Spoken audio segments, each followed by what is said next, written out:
¿Qué se siente ser una mujer de 34 años sin marido, sin hijos y sin nadie que la quiera?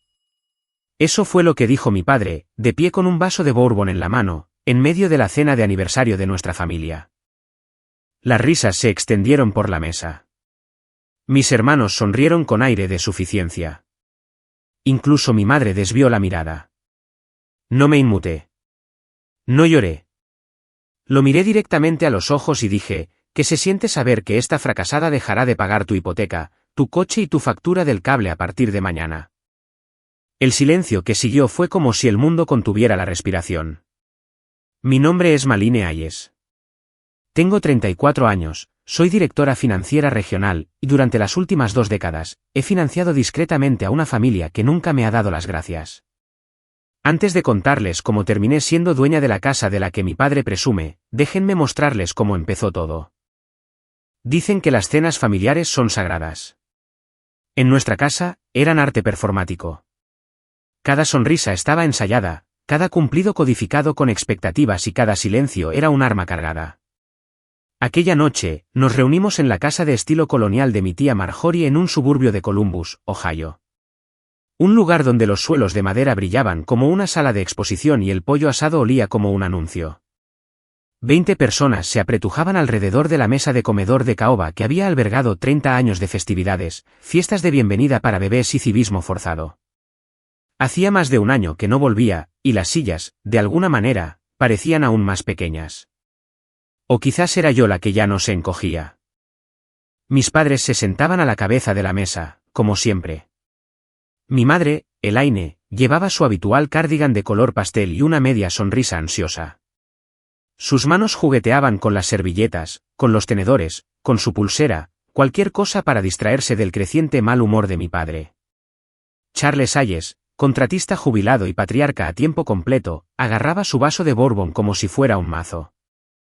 Amaba su papel y esa noche estaba en plena forma. Al otro lado de la mesa se sentaban mis 3 hermanos menores, Daniel, Kyle y Ryan, cada uno rodeado de sus esposas, hijos y esa certeza arrogante que proviene de creer que has cumplido con el guión. Cásate joven. Ten hijos, ve a la misa del domingo, sé normal. Y luego estaba yo, la mayor, la anomalía, sin marido, sin hijos, sin disculpas. Llevaba una chaqueta azul marino sobre una impecable blusa color crema, clásica, profesional y aparentemente, amenazante para todos los que no habían salido de Ohio desde la graduación. Pillé a Daniel susurrándole algo a su esposa. Ella contuvo una risita. Fingí no darme cuenta. La conversación a mi alrededor giraba en torno a las tasas hipotecarias, los partidos de las ligas infantiles, los planes de vacaciones en Myrtle Beach. Nadie me preguntó por mi trabajo. Nadie mencionó el proyecto de expansión en la costa oeste que acababa de dirigir, pero todos sabían que ese era el juego. Fingimos que mi éxito no cuenta porque no encaja en su marco. Aún así, sonreí. Pasé las patatas. Respondí educadamente cuando la tía Marjorie me preguntó si seguía trabajando todo el tiempo y me preparé porque sabía lo que se avecinaba. Siempre se podía sentir cuando papá estaba preparando el terreno. Se quedaba en silencio, luego sorbía su bebida, después se reclinaba ligeramente, como un hombre que se prepara para lanzar un golpe. Mi madre se tensó a su lado, de la misma manera que lo hacía cuando yo tenía 12 años y él empezaba a criticar mi postura o mi tono de voz. Incluso después de todos estos años, su cuerpo lo recordaba antes que su mente. Entonces ocurrió. Su silla raspó contra el suelo de madera al levantarse. Levantó su vaso y todos los tenedores de la sala se detuvieron en el aire. Me gustaría hacer un brindis, dijo. La sala enmudeció. Por mi primogénita. Ahí estaba, el foco de atención, la preparación. Miré a mi madre. Sus nudillos estaban blancos alrededor de la servilleta. Mi padre me miró directamente, sonrió con suficiencia y dijo la frase que lo cambiaría todo. Por Malines, dijo mi padre, alzando su vaso. Mi primogénita. Siguieron unos cuantos tintineos dispersos de cubiertos, algunos murmullos de vítores forzados. Todos sabían que no era un brindis real. Era una trampa. Sus ojos nunca se apartaron de los míos. Su sonrisa se ensanchó. Dinos, cariño, dijo, con la voz bien alta. ¿Qué se siente al tener 34 años? Sin un marido que caliente tu cama, sin hijos que lleven tu apellido. ¿Qué se siente ser una mujer que construyó una carrera y aún así terminó completamente sola? El silencio golpeó como un plato al caer. Nadie se movió. Nadie habló. Luego, risas. Mi hermano Kyle se rió entre dientes. Ryan lo siguió, tratando de disimularlo con una tos. Daniel se reclinó, negando con la cabeza como si yo hubiera fallado alguna prueba tácita. Sus esposas bajaron la vista a sus platos. Mi madre. Mi madre cerró los ojos como si le hubieran dado un puñetazo, pero aún así no pudo levantarse. Me quedé quieta. Mi tenedor flotaba en el aire como si hubiera olvidado qué hacer con él. Dentro de mí, algo se hizo añicos, pero no de la manera que él esperaba. ¿Por qué no me rompí? Desperté. Lentamente, bajé el tenedor. Cogí mi copa de vino, no para brindar, sino para calmar mi respiración. Luego lo miré directamente a él. Tranquila, silenciosa, Clara. Gracias por el brindis, papá, dije, con una voz más afilada que los cuchillos de carne sobre la mesa. Pero ya que estamos compartiendo sentimientos esta noche, ¿qué se siente al saber que está fracasada? Me señalé con la palma de la mano abierta. Ya no pagará tu hipoteca, el seguro de tu coche, tus facturas de servicios públicos ni el paquete de cable con el que ves Fox News a partir de mañana. Silencio sepulcral. El rostro de mi padre se quedó flácido. Por una vez, las palabras le fallaron. 20 personas sentadas, congeladas. A medio masticar, a medio respirar, a medio pensar. Observé cómo cambiaba la expresión en cada rostro. Conmoción, incredulidad, algo de culpa, algo de miedo. Mi madre se cubrió la boca con la servilleta. La esposa de Ryan lo miró, visiblemente confundida. Incluso Daniel, siempre el más astuto, no pudo evitar que la sonrisa se le cayera de la cara. ¿Crees que soy una fracasada porque no encajo en tu definición de éxito?, continué, con la voz nivelada, casi clínica. Pero he estado pagando para evitar que tu reino se desmorone durante más de una década. Y he terminado. La habitación parecía haberse quedado sin oxígeno. Durante 20 años, había sido el andamio silencioso que sostenía su imagen perfecta, pagando entre bastidores, ayudando en emergencias, sonriendo ante comentarios despectivos sobre cómo una mujer necesita sentar la cabeza antes de que sea demasiado tarde. Esa noche, el andamio se derrumbó. Me levanté lentamente, dejando que las patas de mi silla rasparan el suelo como una advertencia deliberada. Mi corazón latía con fuerza, pero mi voz se mantuvo firme. Espero que todos disfruten de la cena, dije, cogiendo mi abrigo. Pero no me sentaré en una mesa donde solo soy bienvenida mientras siga pagando la cuenta. Luego me fui. Caminé directamente a través del comedor, pasando junto a los niños confundidos, los hombros tensos y el legado de una familia que nunca me vio por quién era, solo por lo que podía proporcionar. El aire exterior era frío, fresco y honesto. Y mientras estaba en el porche, oí una voz suave detrás de mí. Era la tía Marjorie. Lo siento, susurró. Te invité esta noche porque sabía que intentaría pedirme dinero otra vez. Necesitaba que lo vieras claramente. Asentí, atónita. No era solo una cena. Era una intervención. Mientras conducía a casa esa noche, el silencio en mi coche era ensordecedor. Sin radio, sin llamadas telefónicas, solo el ritmo constante de mis neumáticos en la carretera y la avalancha de recuerdos que se negaban a ser silenciados por más tiempo. Todo empezó con un tejado. Tenía 15 años. Había una gotera sobre el pasillo, cerca del cuarto de la lavadora. Mi madre había estado al teléfono, susurrando con una empresa de techado, con la voz temblorosa mientras preguntaba si podían hacer reparaciones parciales. Sabía que no podían permitírselo. Tenía $268 ahorrados en una caja de zapatos debajo de mi cama, dinero que había ganado trabajando en la panadería local todos los sábados durante casi un año. Ese dinero se suponía que pagaría el campamento de ciencias de verano en la Universidad Estatal de Ohio. En cambio, lo dejé en el mostrador de la cocina con una nota que simplemente decía, para el tejado. Nunca preguntaron de dónde venía. Simplemente lo usaron. El campamento de ciencias llegó y se fue sin mí. Luego la universidad. Mi admisión en Northwestern vino con una beca, pero no lo suficiente para cubrir el alojamiento y la comida. Mi padre se negó a confirmar un préstamo estudiantil, dijo que no creía en que las chicas asumieran deudas que nunca pagarían. En silencio, acepté una beca completa de la Universidad de Ohio y tomé 3 trabajos en el campus para mantenerme a flote. Nadie me felicitó. Solo preguntaron si aún podía volver a casa los fines de semana para ayudar con las solicitudes universitarias de Kyle. Tenía 24 años cuando Daniel perdió su trabajo. Su esposa estaba embarazada de 6 meses. Estaban a punto de dejar de pagar el alquiler. Vacié mis ahorros de emergencia para cubrirles 3 meses y les compré una cuna usada de Craigslist. No se lo dije a nadie.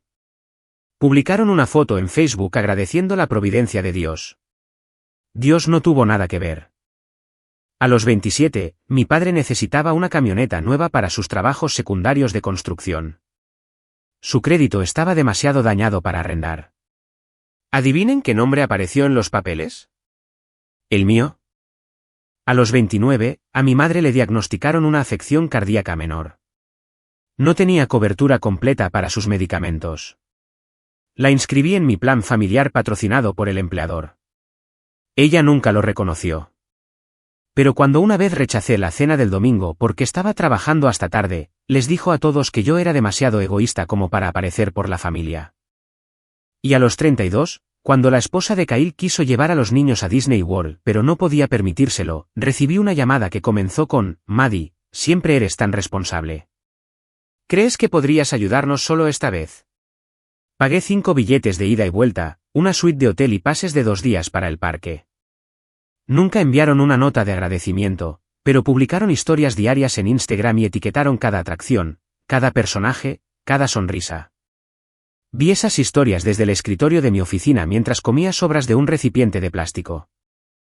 Cada vez que estaba a punto de hacer algo por mí misma, ahorrar para un apartamento, reservar unas vacaciones, cambiar de coche, surgía algo. Alguien necesitaba ayuda. Y yo era la fiable, la fuerte, la soltera sin responsabilidades reales. Me convertí en la red de seguridad de la familia. No porque lo pidieran, sino porque lo esperaban. Y esa noche, cuando mi padre se levantó y me humilló delante de 20 personas, fue el momento en que me di cuenta. No era una hija. Era un servicio. Y finalmente iba a cerrarlo. 3 días antes de esa cena, mi teléfono se iluminó a las 9:47 de la mañana con un nombre que nunca quería ver durante las horas de trabajo: Kyle Hayes. Miré la pantalla por un momento. Las llamadas de Kyle nunca eran casuales, nunca solo para saber cómo estaba o para saludar. Eran necesidades envueltas en encanto, peticiones disfrazadas de ponerse al día. Dudé y luego contesté. Hola, Kyle, solo tengo unos minutos. Voy a entrar a una revisión de presupuesto. Hola, Maddie, dijo con ese entusiasmo ensayado que siempre usaba cuando quería algo. Seré rápido, lo prometo. ¿Solo? Vaya, he querido llamarte desde hace tiempo. ¿Cómo va el trabajo? ¿Sigues haciendo toda esa magia con los números? No respondí al halago. Fui directa al grano. ¿Qué necesitas? Hubo una pausa, luego un suspiro, y después la petición.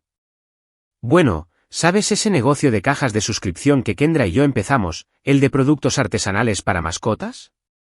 Estamos a punto de cerrar un acuerdo con un distribuidor mayorista. Una oportunidad enorme. Pero el banco nos está poniendo problemas por nuestra relación deuda-ingresos. Pura burocracia sin sentido. Ya sabía a dónde iba esto. Cerré mi portátil. Solo necesitamos un pequeño empujón para escalar la producción. Solo 50.000. Ni siquiera tendrías que dárnoslo, solo confirmar el préstamo. Con tu puntaje de crédito, estaríamos salvados. En serio, Maddie, no es nada para alguien como tú. Exhalé lentamente. La audacia de llamar, nada, a una petición de 5 cifras. Como si el dinero que yo ganaba no fuera luchado, como si los sacrificios que hice para mantenerme financieramente estable fueran irrelevantes. No, dije simplemente. No puedo hacer eso, Kyle. Mi crédito está comprometido ahora mismo. Hubo un instante de silencio. Luego su voz cambió. Vaya. De acuerdo. Así que es un no. Es un no. Sabes, dijo, dejando caer el encanto como una máscara, papá tenía razón sobre ti. Siempre has sido egoísta. Sentada sobre todo ese dinero de tu gran carrera mientras el resto de nosotros intentamos construir algo real. Ni siquiera tienes una familia que mantener. ¿Qué demonios estás haciendo con él? Sentí que algo cambiaba dentro de mí, como un cerrojo que se desliza en su lugar. No grité. No me defendí. Solo dije, adiós, Kyle. Y colgué. Pero la llamada no terminó ahí. Resonó todo el día. Sus palabras me siguieron como un mal olor. ¿Egoísta? Sin familia. ¿Qué estás haciendo con él? Miré alrededor de mi apartamento. Ordenado, silencioso, pequeño.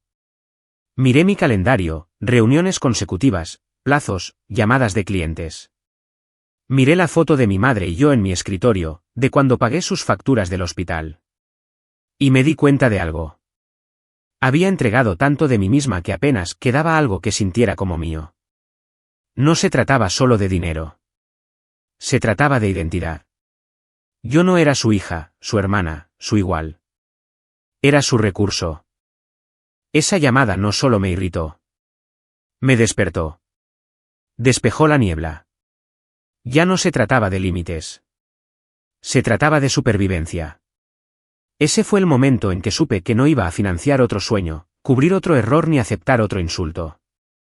El banco estaba cerrado, y la mujer de la que pensaban que siempre podían depender había dejado de ser dependiente.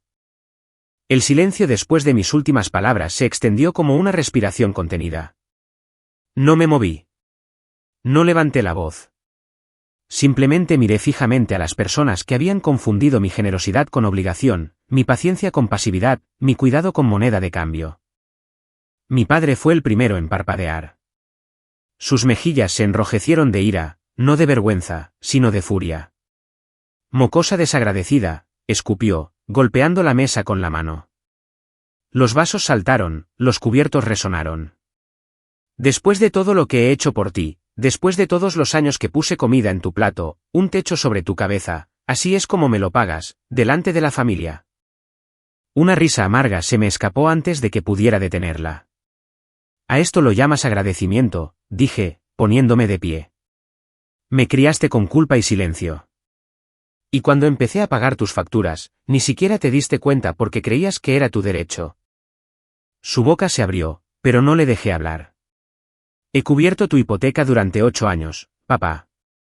Pagué los impuestos de la propiedad cuando casi pierdes la casa en 2017. Refinancié el préstamo de tu coche a mi nombre cuando tu crédito se hundió, y lo hice en silencio, por amor, por deber.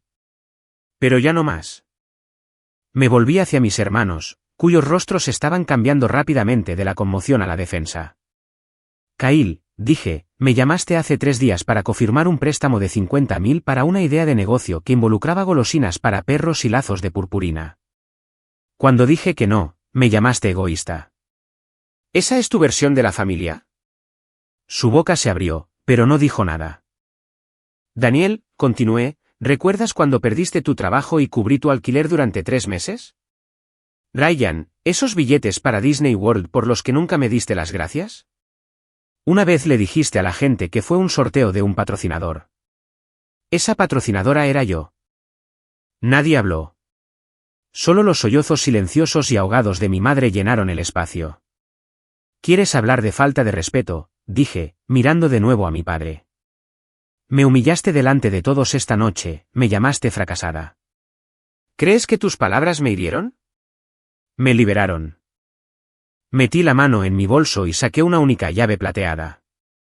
Mis manos no temblaban. Mi voz no vaciló.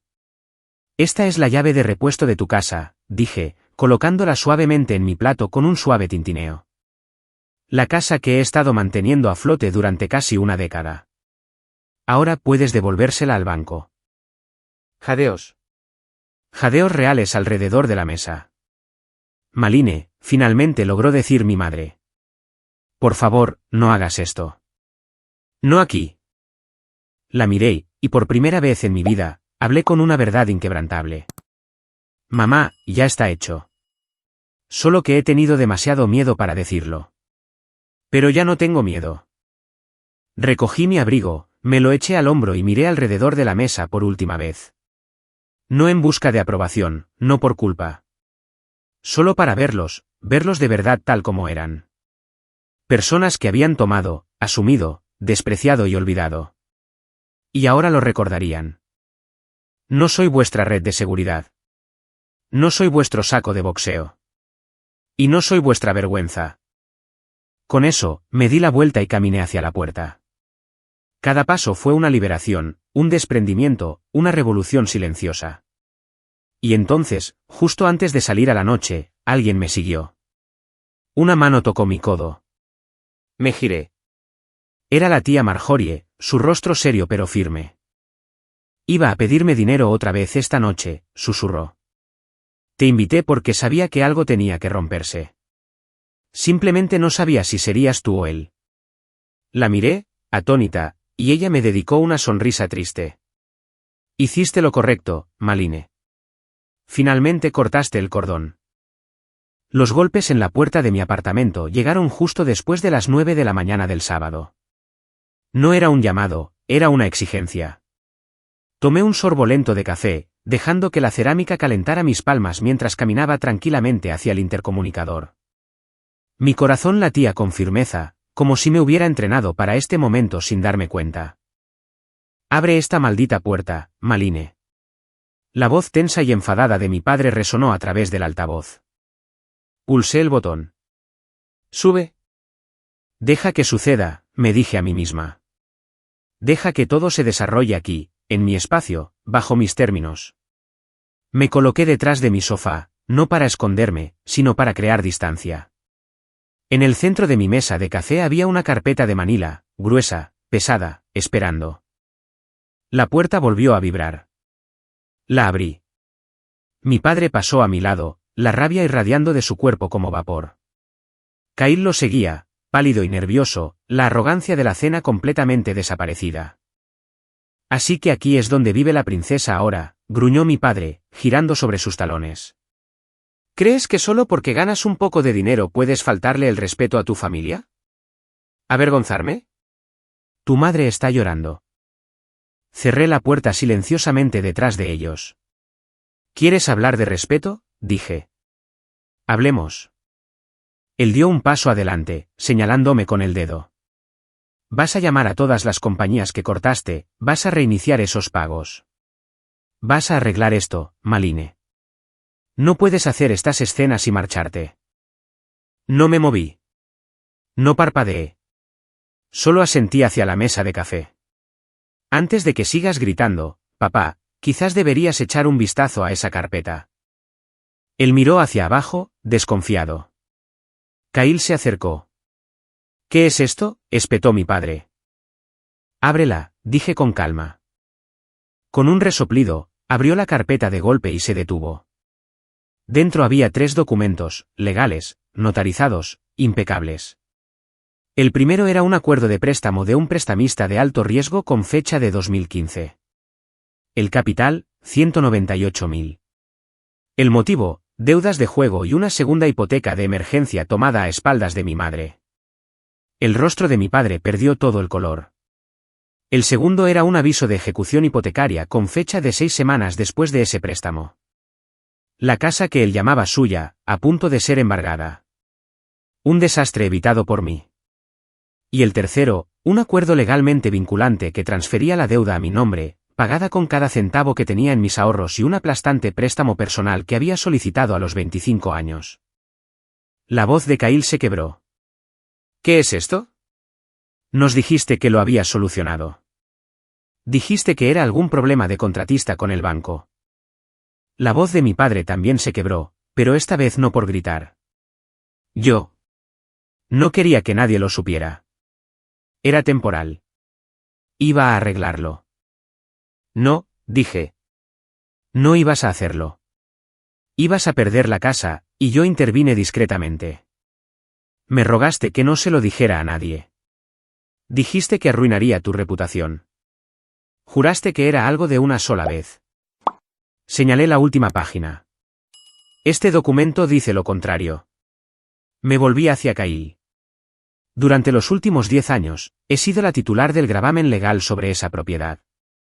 Compré la deuda, la pagué y he tenido el derecho de ejecutar la hipoteca de la casa en cualquier momento que quisiera. Mi padre se sentó lentamente en el sofá. Parecía pequeño, como un hombre que envejece por minutos. Pero no lo hice, continué. Porque mamá vive allí. Porque la quería. Porque tenía miedo. Pero ya no tengo miedo.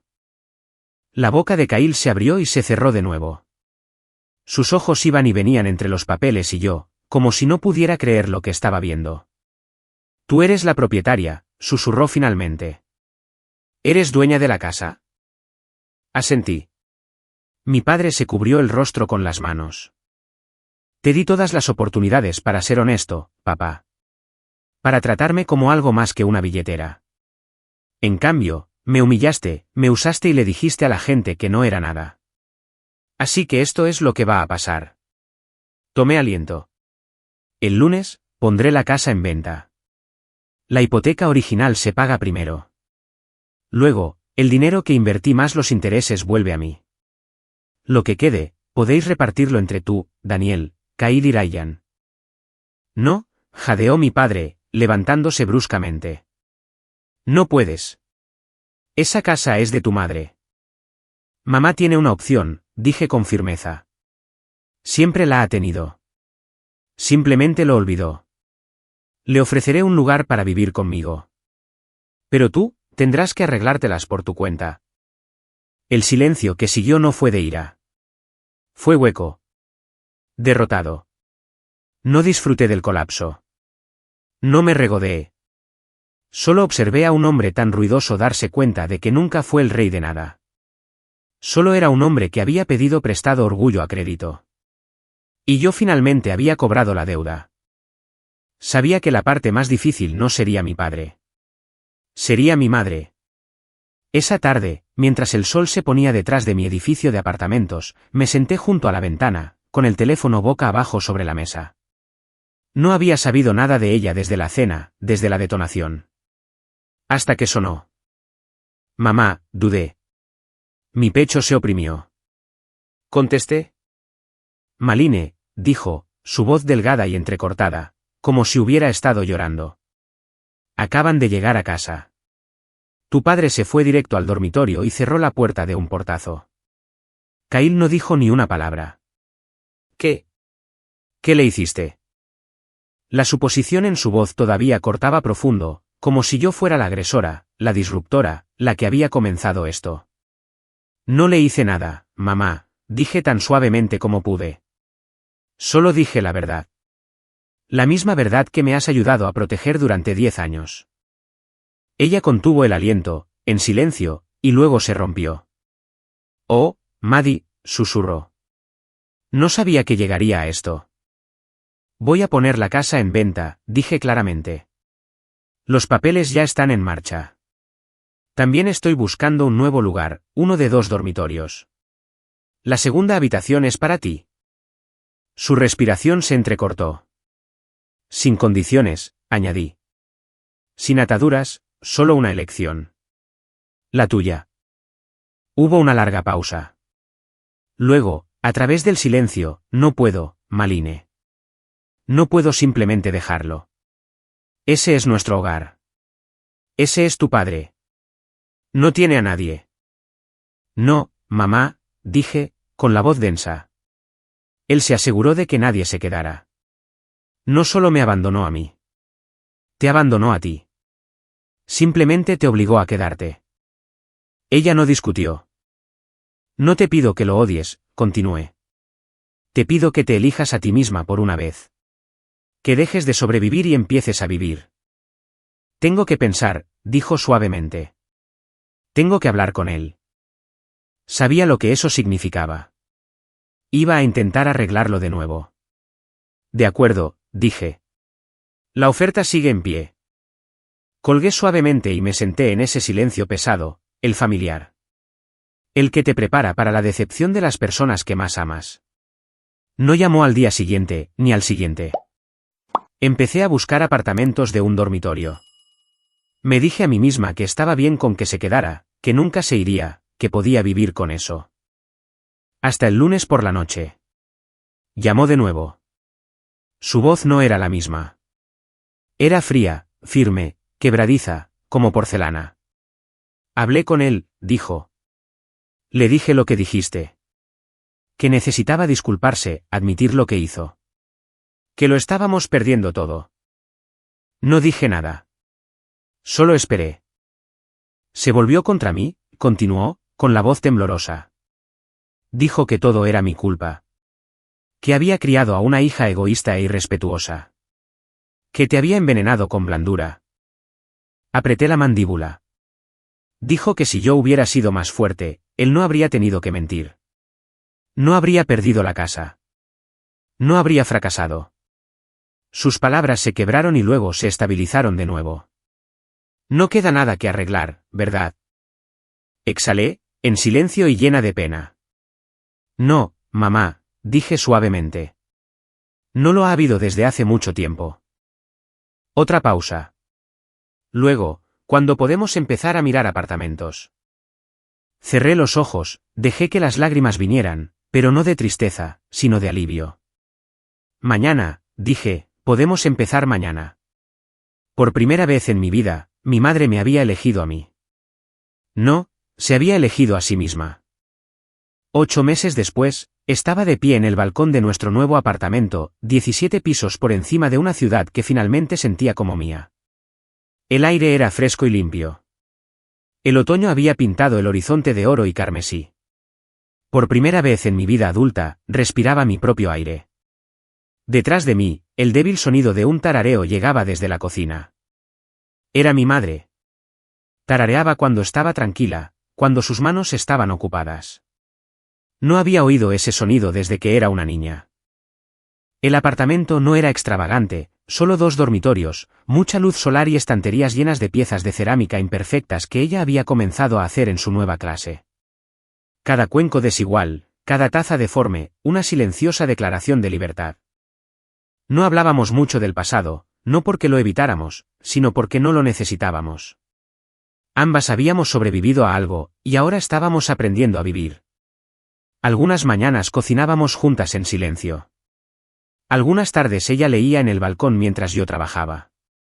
Algunas noches sacaba viejas cajas de fotos y nos sentábamos con las piernas cruzadas en la alfombra, sosteniendo recuerdos a la luz y decidiendo cuáles valía la pena conservar. Había una foto mía a los 10 años sosteniendo un pez trofeo en el lago. Recuerdo esto, dijo una noche, sonriendo. Tu padre les dijo a todos en la barbacoa que él te enseñó a pescar ese día. Miré la foto, luego de nuevo a ella. Fue el tío Ray, dije en voz baja. Papá ni siquiera estaba allí. Estaba durmiendo la resaca en la camioneta. Ella no discutió. Simplemente asintió lentamente.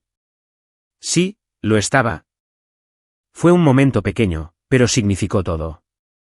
Ya no estábamos reescribiendo el pasado. Finalmente estábamos diciendo la verdad. La casa se vendió más rápido de lo que esperaba. Las ganancias llegaron limpiamente. La hipoteca saldada. Mi inversión de 10 años de vuelta con intereses. Hice que el saldo restante se dividiera equitativamente entre mis hermanos. Una carta formal de mi abogado les notificó. Sin llamadas, sin drama. Kyle intentó enviar un correo electrónico, una vaga disculpa escondida dentro de una solicitud de un préstamo a corto plazo. Lo archivé sin responder. Mi padre desapareció en el silencio. La tía Marjorie dijo que se mudó a un pequeño apartamento a las afueras de la ciudad. Sin muebles, solo viejas fotos familiares en las paredes, como un museo de una vida que había seguido adelante sin él. Dijo que todavía cuenta historias. Todavía finge que tiene el control, pero nadie lo llama. Ni siquiera sus hijos. Finalmente obtuvo lo que más temía. La irrelevancia. Yo obtuve algo mejor. No venganza. No aplausos. Ni siquiera un cierre, en realidad. Obtuve un futuro. Uno no construido sobre el silencio o el sacrificio. Uno donde mi nombre no está solo en los cheques, sino en la puerta, en el contrato de arrendamiento, en el legado. Ya no vivo como una nota al pie en la historia de otra persona. Ahora estoy escribiendo la mía. Y cada capítulo comienza con esta única verdad: el amor no es una transacción. Y la libertad no es algo que te dan. Es algo que reclamas, en voz alta, con ambas manos, y que nunca, jamás, devuelves.